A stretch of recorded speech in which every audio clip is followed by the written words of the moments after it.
Starcraft 2 Wings of Liberty is RTS game that was released 16 years ago. Recently I decided to replay it so I could remind myself of good old days. Of course, I'll be playing on hardest difficulty called Brutal, and in this video first we will talk about every mission to answer how hard the game was, and we will also rate every mission on a scale of 1 to 10. Just for reference, this is the scale I'll be using. Feel free to pause and read if you want, but I think you get the idea. And then, by end of the video, we will shortly answer what was good about the game and maybe what wasn't so good. So without further ado, let's begin. Mission 1, Liberation Day. We are Jim Raynor, an alcoholic rebel leader of organization called Raynor's Raiders. Our enemies are ruling party of Terran forces called Dominion. This mission acts more like a tutorial to learn the basic movement and combat skills. We get to control Jim and 5 marines.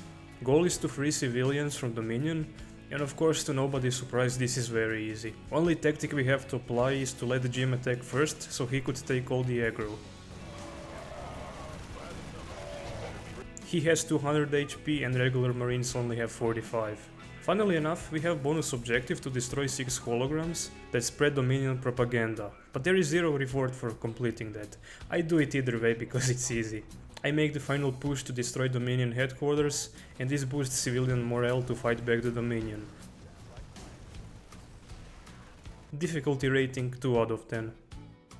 Mission 2, The Outlaws. Scientist group called Mobius Foundation pays top-notch money for ancient alien artifacts. Luckily, Dominion are digging out one of the artifacts, so it's our task to steal it. This is the another tutorial mission, where we learn the basic of base managing in RTS game. We have workers that gather mineral and gas resources. Those resources are used to train better units, and why the fuck am I explaining basic RTS mechanics right now? I'm sure you all know it. For now we have access to barracks only, where we can train marines and medics. After I get attacked by small marine wave, I head out of base. Along the way we can pick up resource crates to speed up army production. Bonus objective is to rescue group of rebels before they get killed. This way we get a few more marines and barracks, so of course I do it. Shortly after I'm ready for the final push. They have Hellions which deal heavy AoE damage to my grouped marines.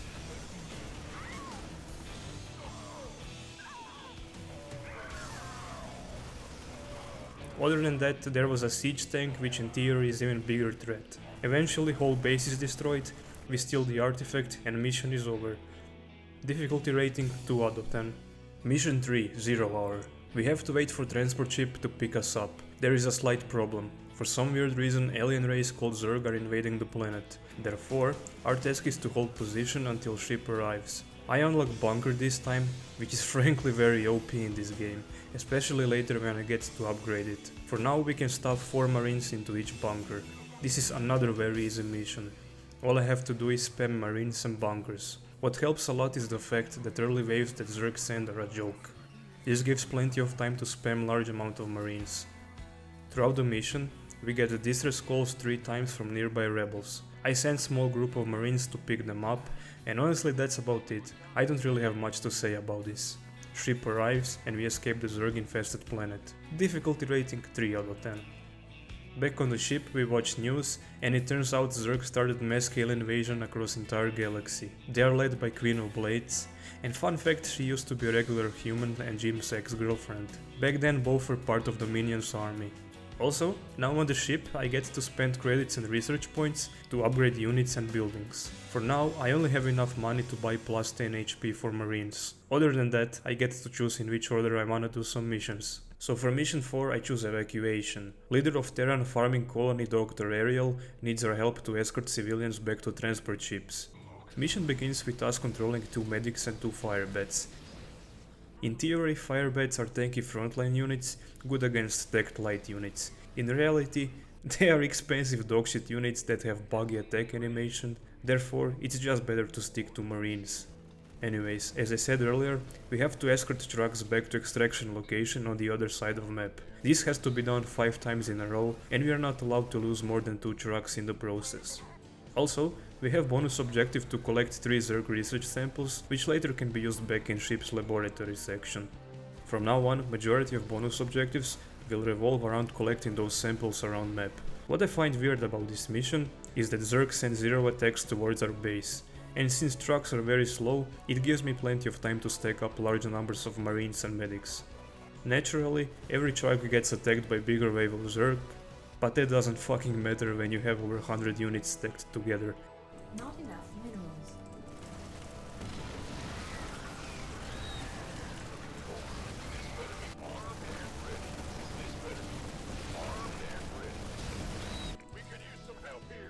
I lost 6 units and I killed over 600 Zerg units. Mission difficulty 2 out of 10. Back in ship's bar section, we unlock option to purchase mercenaries. They are stronger elite version of unit with higher HP and damage stats. This is a very OP feature that makes late game missions much easier, and most of the mercenary squads can be summoned twice per mission. For now, we only have option to summon marine and firebat mercenaries. One last thing I purchased was Steam Pack upgrade for marines. It's an active ability that sacrifices 10 HP for big attack speed and movement speed boost. Very broken ability when you pair marines with higher number of medics. For 5th mission we play Smash and Grab. It's time to take another ancient artifact piece, which is guarded by the other alien race called Protoss. Missions aren't really free wins anymore. What makes this one a bit trickier is the fact that we aren't the only one going for the artifact. At the same time, Zergs are attacking the Protoss on the other side of map, so we are time pressured to grab it before they do. Here we unlock Marauder, and unlike Firebat, this unit is useful. Again, somewhat tanky frontline unit which costs the same money as Firebat, but it's used to fight against armored type units, and Protoss is a faction that mostly consists of armored units, so it's particularly useful against them. This time I actually have to defend from enemy attacks that are fairly consistent. There is only one entrance to my base, so I decide to close it off with supply buildings and one bunker. Because of this, I decide to play very passively in my base until I reach respectable army size. Other than that, I send small army squads to pick up Protoss research points. After some time I'm ready to start pushing towards enemy defenses. Deeper I go into enemy territory, the harder it becomes to push. Their main base is defended by large strong ground and air units and a couple of turrets or better said photon cannons. This deals a serious blow to my army HP, but I pick up remaining research points and I make it to artifact. It's defended by 3 large stone statues that look very menacing. They kill some of my marines, but my marauders take care of them easily. Mission difficulty 5 out of 10. Before I started next mission, I purchased Marauder mercenaries, and I used Zerg research points to increase bunker HP by 150, and I used some of the credits to increase bunker unit capacity from 4 to 6. This will be tremendous help in upcoming defensive situations. Mission 6, the Devil's Playground. This is Tosh. Once he heard that Jim is revolting against Dominion, he decided to contact us for a potential partnership. All you have to know about him is that he used to be a lead ghost assassin working for Dominion. And ghosts are highly trained assassin forces that have special suits that let them become invisible. We are located on a planet called Redstone, which is full of rich minerals. Goal of this mission isn't to defeat any army, instead we have to extract 8000 minerals, which later we will split up with Tosh.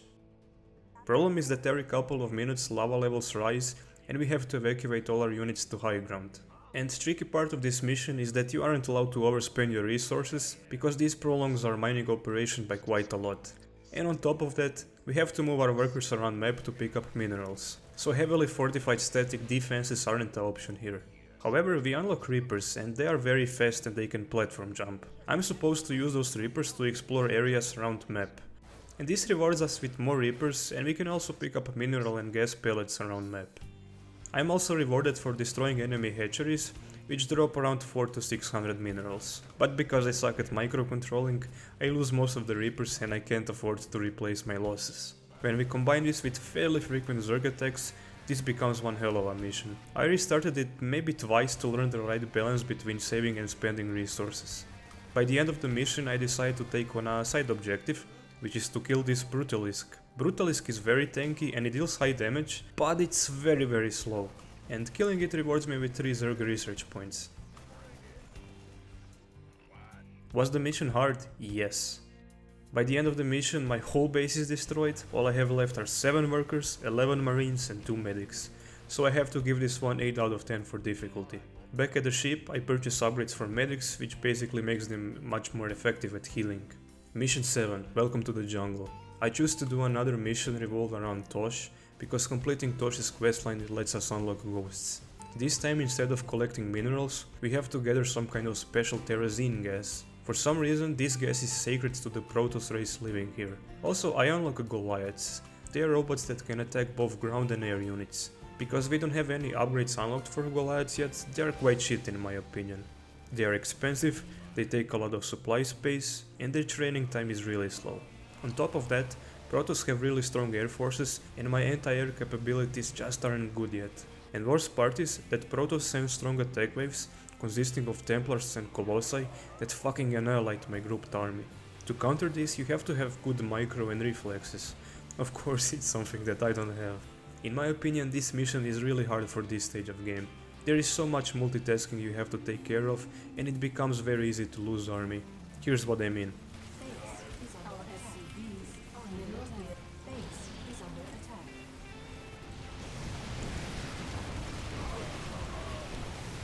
There are 13 terrazine gas locations scattered around map. We only have to take 7, and each extraction takes around 60 seconds. While you're taking terrazine gas, Protoss are trying to stop you by sending waves of soldiers. But there is more. At the same fucking time, your base is getting attacked, and they are trying to take terrazine gas on the other side of map. If they take more than 6, well, mission is over, you have to restart. My initial tactic was to just build up a large army, and then quickly sweep every terrazine gas. This failed horribly, so I restart. What seemed to work for me is to just start taking first gas as soon as the mission starts, mainly because early attacks they send out aren't that significant.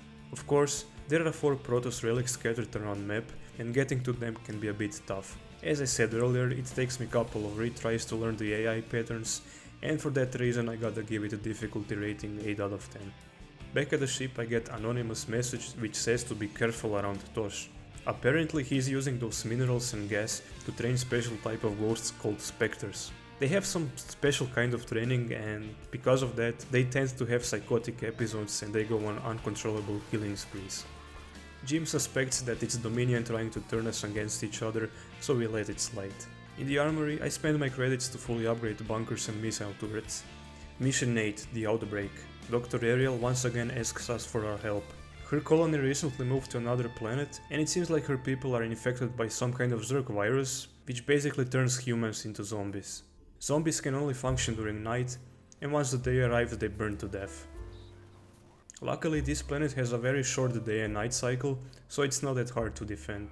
Also, this is a perfect example of why fully upgraded bunkers are OP in this game. One bunker on each choke point does a very well job to wipe out incoming attacks, at least on first night. Night lasts for 4.5 minutes, and this gives me plenty of time to prepare all the basics for the day. Once the day arrives, we get exactly 3 minutes to start destroying infected structures, which acts like a spawning point for zombies. There is 144 of those infected structures scattered around map, so in theory you would want a fast moving unit that can move swiftly. And Hellions are fast trucks that we unlock in this mission. They are somewhat decent against group light units, in this case zombies. Problem is that their damage against structures is weak, so once again I stick to good old tactic of spamming marines and bunkers. Bonus objective in this mission is to destroy 2 infestors. They only spawn during night time, and it's very dangerous to be outside of base during night.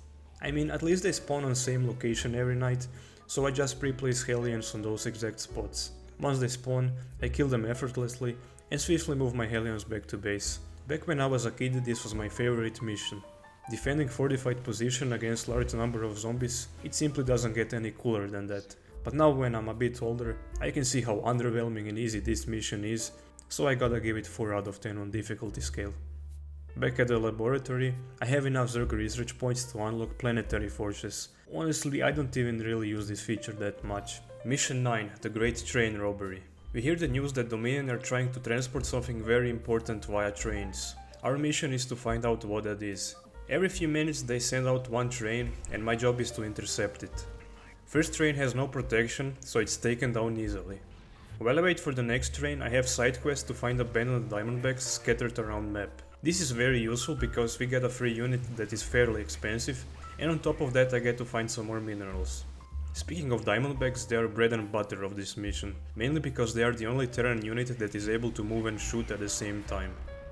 There are 8 trains in total that I have to destroy, and I'm not allowed to miss more than 2 trains. I seriously don't know what else to say. Each train progressively gets harder to take, and when 6th train arrives, it greatly increases its movement speed, and that shit easily outruns my marines. So, of course, I have to be very careful. Finally, last train gets taken down, and it seems like they were transporting some kind of robot. For now, we aren't able to extract any information out of it. Difficulty rating 4 out of 10. Back in the ship, I upgrade medics once again so they're easier to train, and workers so they can repair structures and vehicles twice as fast. Mission 10, Breakout. I finally get to play last mission revolved around Tosh. We find out who sent the secret message earlier. It was Dominion Ghost Leader Nova. Once again she tells us that Tosh is dangerous man and that we should get rid of him. I can either side with Tosh and unlock specters or with Nova and unlock ghosts. Of course, morally right choice is to side with Tosh, but ghosts are simply superior units in my opinion, so I side with Nova. In this version of mission, goal is to destroy Tosh's training school for specters or some shit like that. This is one of those no-build missions. They are much easier than others, simply because there isn't a lot of multitasking required. I get to control Nova and she's permanently invisible. She also has ability that lets her snipe biological units from long range, and other ability lets her permanently take control of one unit. And that's about it really. I have to find clever ways to deal with obstacles placed in front of me, and my favorite part is when I get to mind control this big Ultralisk. By the end of the mission I completely destroy his base, but Tosh survives. Difficulty rating 4 out of 10. Back in the ship I fully upgrade ghosts, and now they're permanently invisible and their range is increased by +2. This is really good unit and you will see why a bit later. Mission 11, Cutthroat. There is a mercenary called Orlan. He is great at hacking older versions of Dominion robots. We need his expertise for the robot we captured during train robbery. Problem is that he already decided to side with Dominion. And good thing is that there is another mercenary called Mira. She has a very strong army and she is willing to join either us or Orlan, depending on who is the first one to collect 6000 minerals. Mining isn't the only way to obtain resources on this planet, because we are located in a big junkyard. This is where I unlock vultures, and they are fast bikes that are good against light units. The best part about vultures is that they come with 3 mines that I can borrow underground. This is how I managed to defend my base without having any army guarding it. During mission, it's very important to destroy Orlan's command centers, so we could slow down his mineral extraction process. After finally collecting 6000 minerals, I unlocked Mira's army, and the only thing left to do now is destroy Orlan's main base. His base can be somewhat tricky to capture because of his siege tanks, but guess what, he's not the only one with siege tanks. I also have 2 of them, and they are without doubt the most OP thing in this game. They have very long range, so I slowly chip his base away, and I just guard those tanks with the rest of my army. I do one last push towards his command center and he surrenders. Difficulty 5 out of 10. Orlan hacks the robot for us, and there is a recorded voice message that confirms that the Dominion leader Mengst is a power-hungry dictator. I will rule this sector or see it burnt to ashes around me. This gives us leverage to overthrow his rule, but more on that a bit later. By now I have enough Protoss research points to speed up Vespin gas extraction by 25%. Very useful upgrade because late game units cost a lot of Vespin gas. Mission 12, the Dig. It's time to take another ancient artifact. I have to defend huge laser drill that is slowly piercing the vault that stores the artifact. We unlock one of my favorite signature Terran units, a siege tank. This shit hits very hard and it has huge range, I love it. Protoss are sending frequent attacks from 2 sides, and it can be very tricky to defend 2 places at the same time. But I choose to make a wide artificial wall with buildings and bunkers, that way I can concentrate my siege tanks on one location. After making like I don't know 10 of them, I start upgrading their damage stats, which is fairly expensive. There is another way to cheese this mission by creating a wall of permanently cloaked ghosts, but that's just gay way to do it and I don't wanna deal with that. However, I still create couple of ghosts, which I send to scout Protoss relic areas. Thanks to my upgraded version of ghosts, they have a large line of sight. This way they can stay out of detection range of photon cannons, while the drill takes care of units and structures defending the relic. Few times during the mission Protoss sent air attacks, which can easily destroy my tanks. So to counter that I simply spam a large amount of missile turrets. I gotta give this mission rating of 6 out of 10, but if I were to defend the drill the game intended, it would be easily 8 out of 10 for this mission. After mission ends, we get visited by Zeratul, aka the best character in this game. He warns Jim to not kill Queen of Blades, because one day she will be the one who will save the universe from ancient threat. He also gives Jim a device that lets him see his memories and visions. This gives an option to play side missions where I control Zeratul and Protoss units. It's very rewarding to complete them, because they give a lot of Zerg and Protoss research points. But before I start with those missions, I upgrade siege tank damage, I buy siege tank mercenaries, as they are in my opinion the most OP mercenary squad in the game, and last thing I buy is orbital command upgrade for command center. This lets me summon mules that are very good for mining minerals, and they seriously help a lot in early game, where every second and mineral matters. Mission 13, Whispers of Doom. Both Zeratul and Queen of Blades are drawn to this planet by mysterious forces. This is another no-build mission where I get to play as Zeratul. He is invisible with the abilities to blink and with ability to stun targets. Only threat we encounter are detectors which reveal our cloak ability. Goal of this mission is to find ancient fragments of Doomsday Prophecy. For side objective, we have to destroy 3 Zerg hatcheries, which rewards me with research points. Once again, I just have to find clever ways to pass the obstacles and that's it. After obtaining all 3 prophecy fragments, we get chased away by a large Zerg army. Mission difficulty 4 out of 10. Mission 14, A Sinister Turn. Zeratul doesn't know how to read those prophecy fragments, so he ends up traveling to preservers of Zakul. Those preservers are imprisoned by Hybrid and the rest of the Protoss mines are corrupted. My base constantly gets attacked by this Hybrid, which gets more powerful each time. But first attack wave starts around 4th minute mark, which gives me plenty of time to spam lots of workers. I focus heavily on maximizing my mineral production, and thanks to that I can create a bunch of zealots and gateways. They do a great job at protecting my base in early stage of game. Once I start harvesting Vespin gas, I change my production to Stalkers. They are ranged units which can blink, and they are a bit tankier than zealots. At one point in mission, I discover a robotic bay where we can train immortals. It's a really tanky frontline unit that deals heavy damage to armored targets. When my army finally becomes large, I get ready for the final push. Enemy's defenses consist of good mixture of air and ground units. I use Stalkers to take care of air units, while Immortals take care of everything on the ground.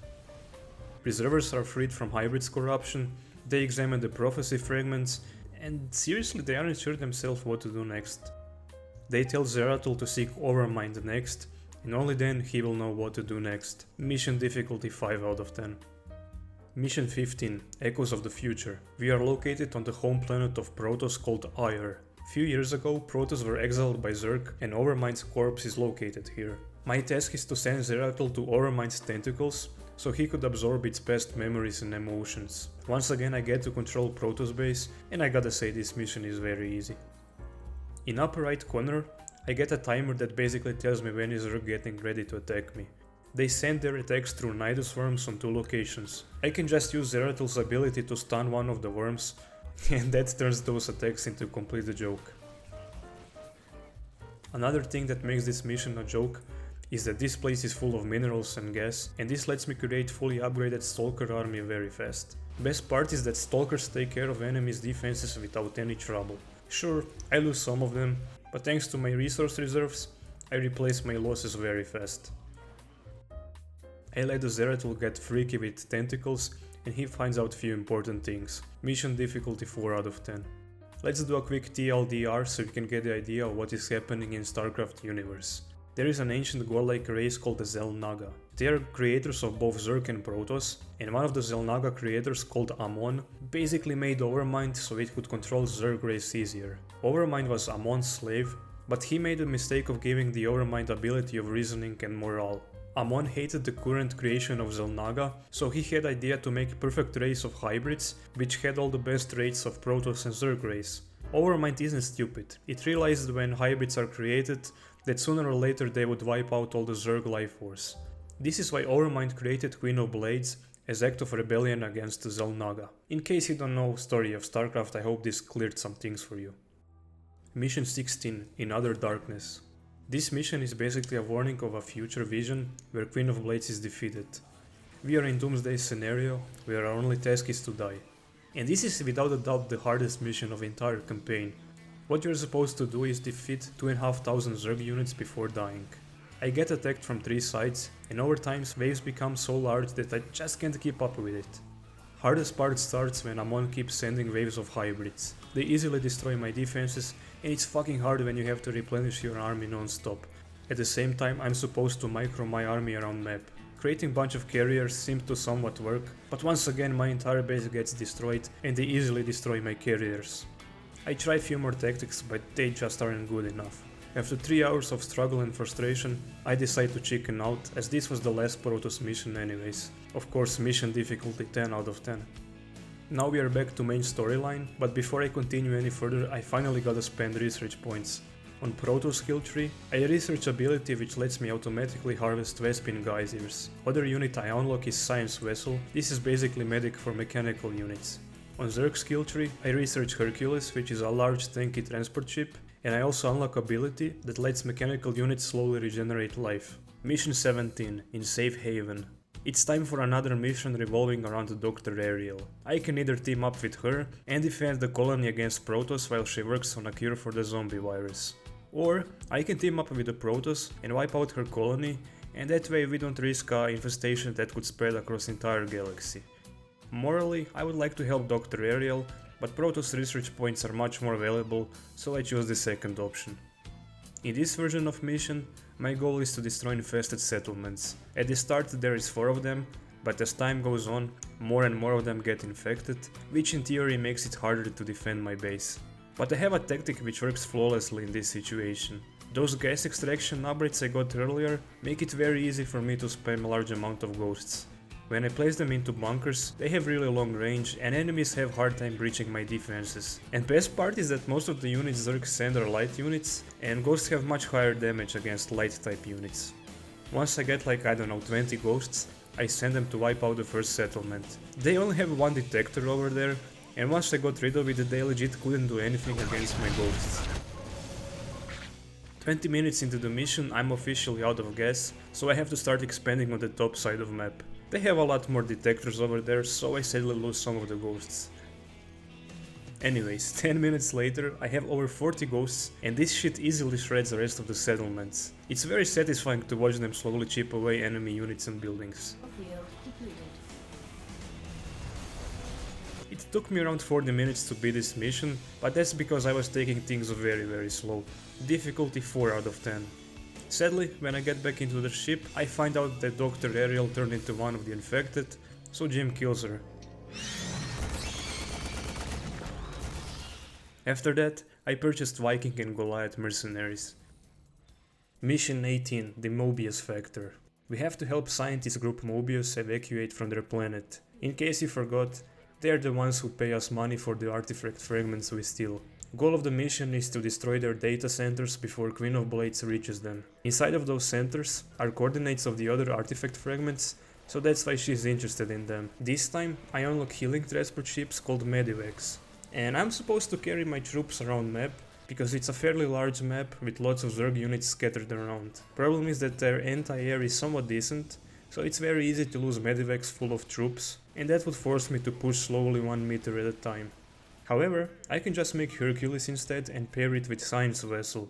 This lets me fly through the map without any worries. And on top of that, I get to carry a large amount of troops with 1 ship only. While my mobile unit is doing God's work around map, Zerg are attacking my base very often, but upgraded mercenary siege tanks with couple of bunkers take care of everything. For bonus objective, I have to kill Brutalisk, which is located in the middle of a map, and it's a super easy task.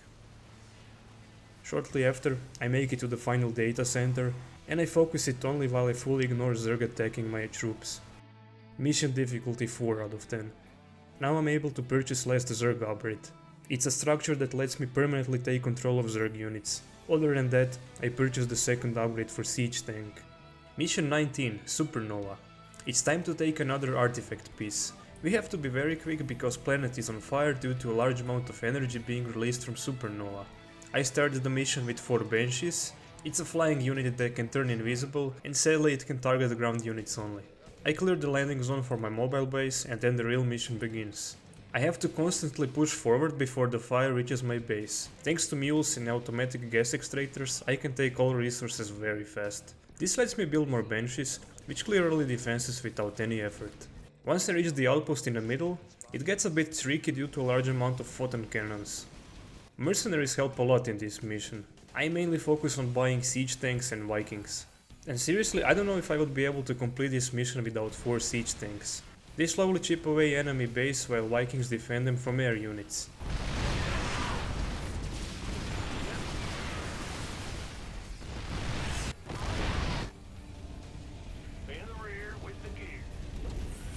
There is a lot of multitasking required, and I have to give this mission 7 out of 10, even though I beat it on my first try. Back on the ship, I fully upgrade Vikings, and I unlock last Protoss research upgrade, which combines reactor and tech lab add-on. This lets me train 2 types of units at the same time regardless of the tier they are. Mission 20, Maw of the Void.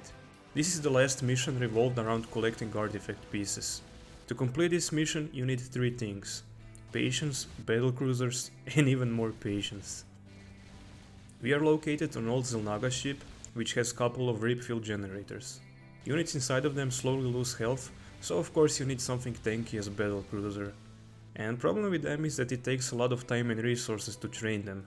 And the other problem is that resources are somewhat scarce. This forces me to play very safely, where I send my battlecruisers into small raids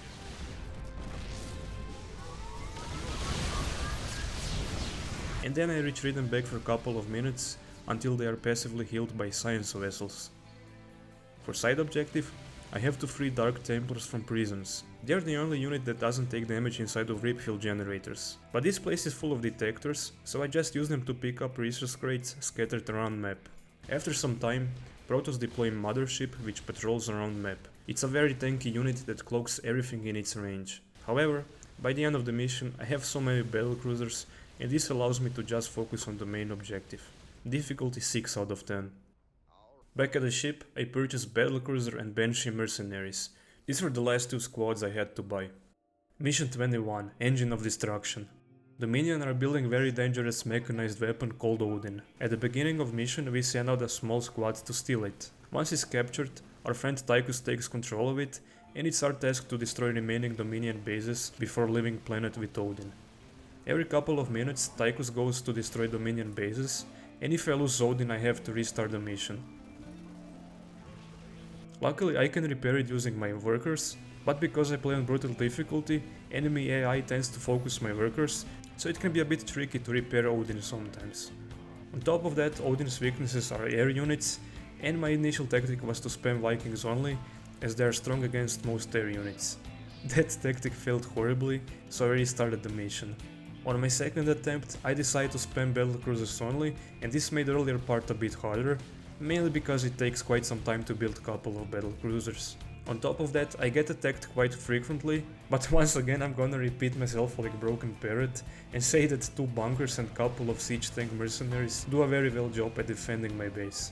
Anyways, as time goes on I have more and more battlecruisers at my disposal, and they do a very good job at destroying enemy bases. Also there are 2 side objectives. Of course one of them is collecting samples for laboratory, which at this point is kinda useless because I have everything researched. Another objective is to destroy a large battlecruise called Loki. I forgot to do that part. And honestly it doesn't even matter because there is 0 reward for doing that. Mission difficulty 6 out of 10. Back at the armory I purchased upgrade, which basically lets multiple SCV build the same building. And I purchased system that basically makes my buildings automatically repair back to 50% of its health. Mission 22, Media Blitz. Dominion doesn't know yet that we stole the Odin, so this gives us a perfect opportunity to sneak into the capital in order to make a surprise attack. We get exactly 4 minutes to do as much damage as possible, and after that I'm forced to retreat back into base. There are 3 large bases in total I can attack. One focuses on air units, one on factory units such as siege tanks and Goliaths, and the last one focuses on light infantry units such as Marines, Reapers and Hellions. On brutal difficulty, you only have enough time to destroy one base, and I decide to take out the base that builds factory units. After that, second segment of mission begins, where I get to control small outposts. And honestly, I have no idea what were they smoking when they were designing this mission. For some weird reason, they let us control Odin even in this segment. I can just send him to take care of base that produces light units. In the meantime, I just train tons of ghosts, which easily defend my base against attacks from the base that focuses on building air units. After 20 minutes of legit doing nothing but training ghosts, I get ready to destroy last base. Insufficient rescue gas.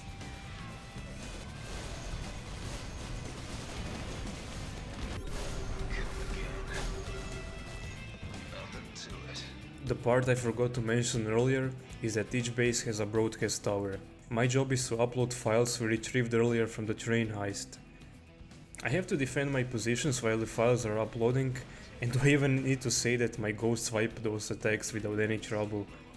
Anyways, civilians find out the true nature of the minion leader, so they start revolting. Mission difficulty 3 out of 10. Before I continue any further, I have to mention that there was an Easter egg on this mission where we can unlock a bonus secret mission. Okay, this sentence sounded very dumb.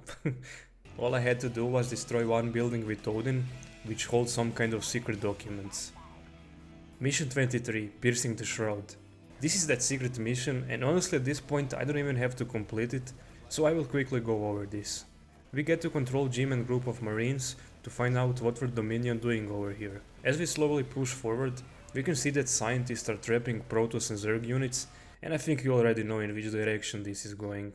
Basically, I find out that Dominion are creating their own hybrids here. It's also worth mentioning that this mission is good source of credits and research points, but at this stage of game I legit have everything I need. I don't even spend my credits anymore. Even though this is a no-build mission, it still requires some kind of micro-expression skills, and for that reason I rate it 5 out of 10. Now we are ready to take on last 3 missions, which take place on a planet called Char. This is the place where Queen of Blades and majority of Zerg forces are located. The reason we are ready to attack Queen of Blades is because Mobius Foundation used the artifact pieces to create Keystone, which is a key, no pun intended, used to defeat the Zerg swarm. Mission 24, The Gates of Hell. As I said earlier, we are invading planet Char. We aren't alone though. The main general of Dominion, called General Warfield, decided to partake in this invasion. My first task is to gather a large army which consists of 100 supplies. And my main source of army is saving Dominion drop pods, which drop around the map every few minutes. At the same time, Zerg are attacking my base non-stop from 2 sides, and you can probably tell that we have a very small base with limited resources. This makes it very hard to construct additional buildings, so I strictly stick to training mercenaries and marines only. Also, we finally get to build Zerg Hive emulators, which is without doubt the GOAT building on planet Char. In later stages, Zergs attack me with powerful units such as Brutalisk and Broodlords, so I can just easily steal them using the emulators. Once we gather a large army, I just have to reach General Warfield, whose ship crashed on the other side of map.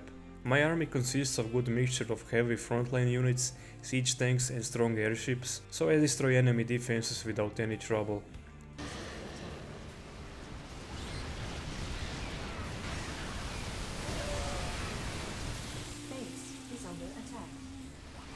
Mission difficulty 5 out of 10. Mission 25, Belly of the Beast. Before we get ready for the final showdown with Queen of Blades, I get an option to either sabotage Nidus Swarm network, which would make final mission spawn less ground units, or I can attack platform in the space, where Zerg are making air units, and this would to no one's surprise disable air units in the final mission. I chose the first option because in my opinion last mission is much easier this way. In Belly of the Beast, we send Jim and few more heroes into a large tunnel network of planet Char. Our task is to plant seismic charges into fissures on 3 different locations. Every time we plant a charge, I have to defend it until it detonates. And as I said in the beginning of this video, these kind of missions are very easy and honestly I understand why. It's very hard to balance difficulty of no-build RTS missions, because most of skill expressions comes from your ability to multitask and your ability to develop your macro strategies.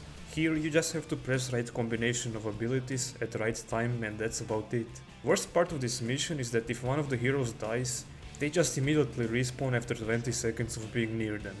Also, on last detonation location, we fight a mini-boss called the Queen, and I can see in what world she's hard to fight when I get ability to respawn my fallen heroes. After final explosion, entire tunnel network is slowly filling with lava, so Jim and other heroes have to swiftly reach evacuation location. Mission difficulty 3 out of 10. Mission 26, All In. This is it, a final act in Wings of Liberty's campaign.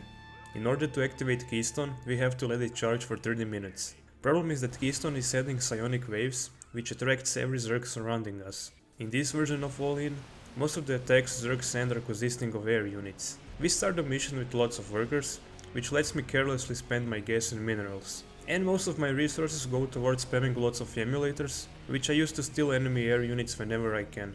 It might sound very simple on paper, but this shit is very hard when you constantly get attacked from 4 sides of map. In fact, I had to do a couple of retries, and you have to be focused 100% the entire time. If you don't pay attention for 20 seconds, you can easily get overrun. On top of that, Queen of Blades attacks us every couple of minutes, and she's a very powerful opponent that can one-shot big units, and in later attacks she can wipe out my stacked units. Throughout the mission, Keystone helps a lot with its ability called Energy Nova. When we activate Energy Nova, it wipes out everything around me, beside Queen of Blades of course. So it's smart to only use it whenever Queen of Blades approaches me, and that way I can focus my army on her alone. In late stage of mission, Zerg sent huge Leviathan to attack us, but shit ton of Mutalisks take care of him easily. And that's about it, boys. With enough of practice, I reached the end of mission, and there is so much flying units on my screen that I start to lag. Once again, thank you my beloved Hive Mind emulator. Mission difficulty 9 out of 10. When Keystone fully charges, entire Zerg swarm gets decimated, and Queen of Blades turns back into her human form. Jim saves her, and they live happily ever after. We get 2 more expansions for Starcraft, which perfectly explain why that last thing I said was complete bullshit.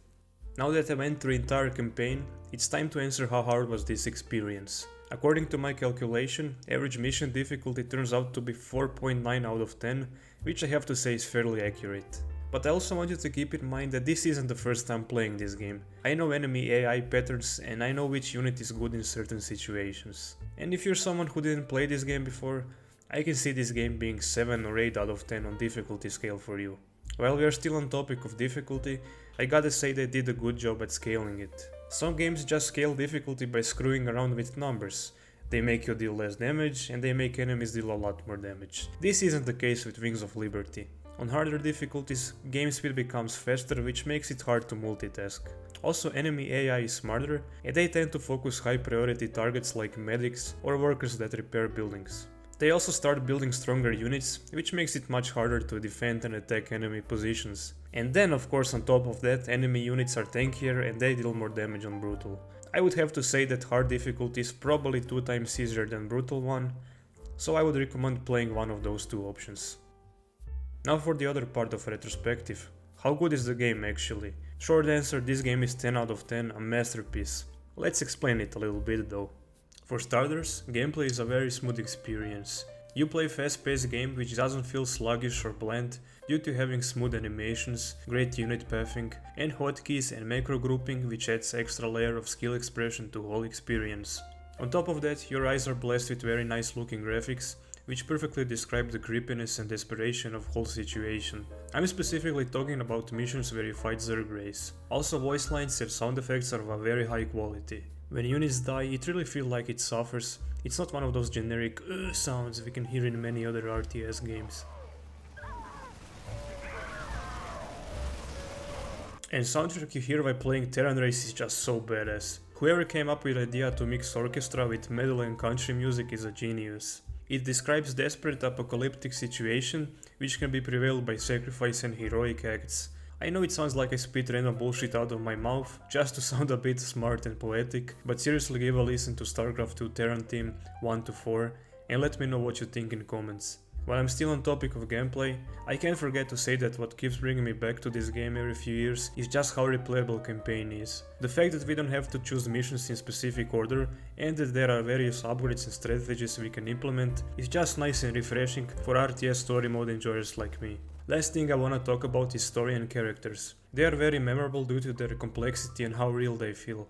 Rivals we encounter aren't just evil for the sake of being evil. In fact, most of Protoss we encounter just don't want their culture to be stolen. Are they really bad guys for that? Also, some choices you have to make are morally grey, and that's what I love about this game. There are many cutscenes, conversations and characters I didn't talk about, which just add more flavor to whole story.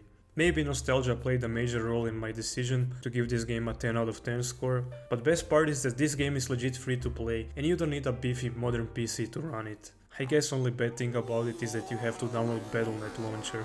Subscribe if you wanna see more videos like this. Bye.